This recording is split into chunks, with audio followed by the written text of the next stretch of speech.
In my usual Money Diary series, I cover with you my income and my expenses in a particular month, but in today's video, it's gonna be Money Diaries of another individual. Last week, I've launched on my community page where I want you guys to submit your own entry and see how I can give my inputs on your current money diaries, your income, your expenses, where is it allocated, etc. And I'll go through with you one-on-one before uploading this video, and you will get first dibs to watching this. So it's gonna be entirely anonymous. I'm only sharing with you key details of this person. So let's dive straight into today's video. It's gonna be Money Diaries of a Business Ops Executive. Let's go.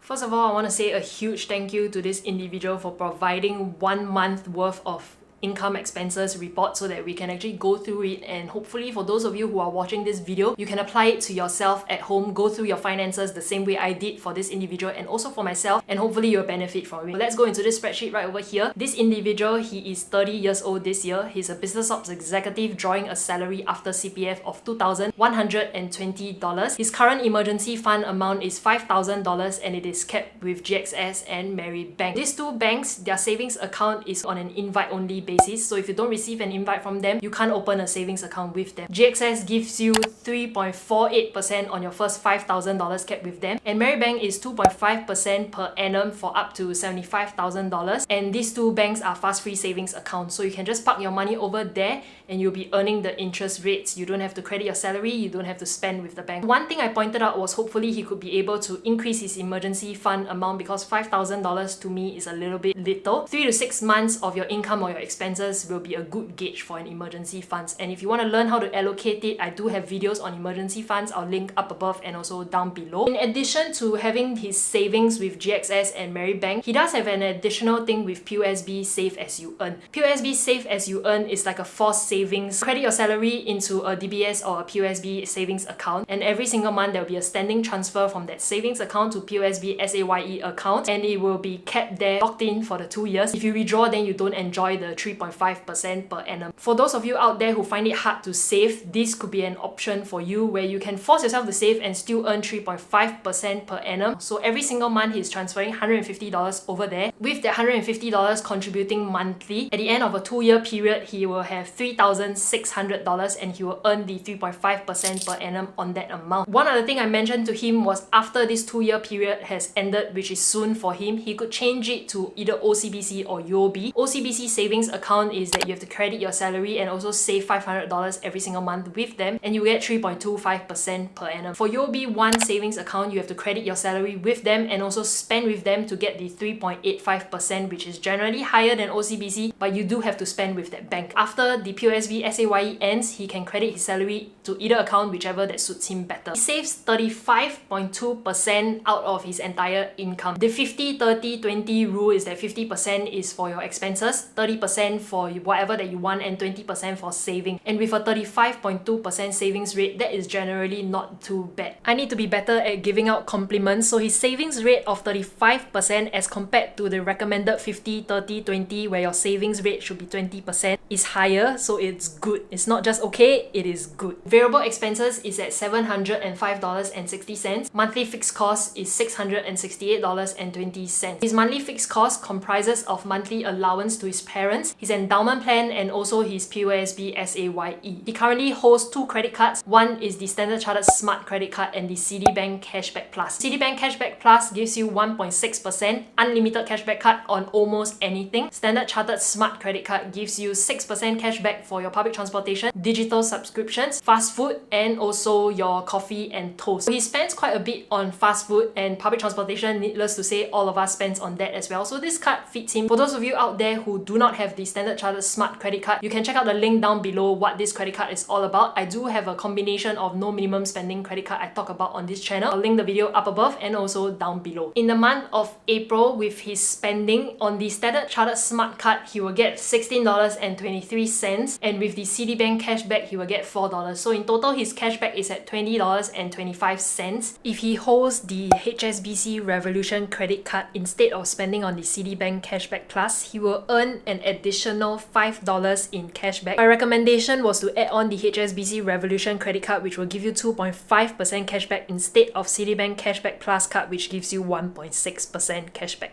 He doesn't spend a lot in a single month as well. If you take a look at the overview table right over here, dining out is $123.13, fast food is $189.39, coffee and toast is $9.80. These three in total is at $322.83. However, you should take note that this doesn't count for any cash transaction. In addition to spending on his credit cards, he does spend cash on whatever that he goes out to eat at coffee shops. Anything that can't be spent on a credit card, he will use cash. His bus and MIT rides in a single month is at $71.37, and with the Standard Chartered Smart Card, he will get 6% on this. Generally, his spending is pretty okay, I would say, for an individual. He doesn't splurge a lot, and he has pretty good money habits as well. He doesn't spend on frivolous things. Whatever he spends on in this entire money diaries is things that he needs to spend on. In summary, number one, he should try and increase his emergency fund amount, and if he can use his POSB SAYE amount at the end of the 2-year period to add on to his emergency fund amount. At the end of the POSB SAYE term, he should, number two, look into OCBC 360 or UOB 1 to earn a higher interest on his salary crediting amount. Number three, add on the HSBC Revolution credit card and use that instead of the Citibank Cashback Plus that gives him 1.6%. HSBC Revolution will give him 2.5% on the amount that he spends, and by doing that, he can actually increase his cashback every single month just by adding on the HSBC Revolution credit card. And number four, he should try and find a way to increase his take-home income. That could mean that he should actually find another job to increase his take-home pay. In summary, this is all for today's Money Diaries of a Business Ops Executive. If you want to participate and you want me to review it for you the same way that I've done for him, there's a Google form down in the description box below. You can express your interest and I'll reach out. If you have any comments and you like this video, share it with other people. Leave them down in the comment section below, and that is all for today's video. I'll see you in the next one. Have a great week ahead. Bye bye.